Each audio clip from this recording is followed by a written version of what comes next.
Welcome to the Banker Lamp. Please enjoy the video. In this video, I will explain how to play Brawl Stars on your laptop.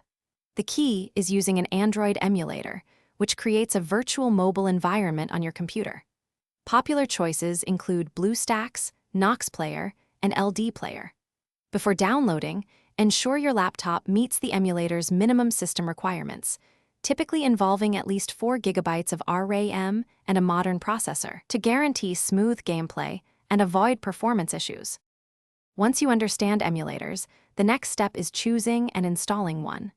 Research different options to find one that best suits your laptop's specifications.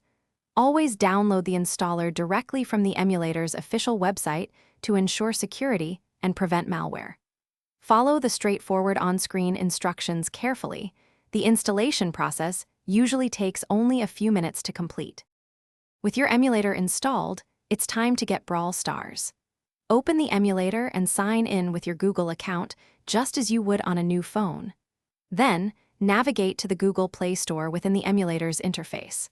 Search for Brawl Stars and proceed with the installation. The game will download and install automatically, typically requiring around 500 megabytes of storage space. To enhance your gaming, optimize controls and performance. Most emulators allow you to map keyboard keys and mouse clicks to on-screen controls, offering far greater precision than touch. Adjust emulator settings like allocating more CPU cores and RAM, perhaps 4 cores and 8 GB, for smoother gameplay. Finally, a stable internet connection, ideally over 50 megabits per second, is crucial for an uninterrupted online experience. Thanks for watching. If this was helpful, leave a like and consider subscribing. See you next time.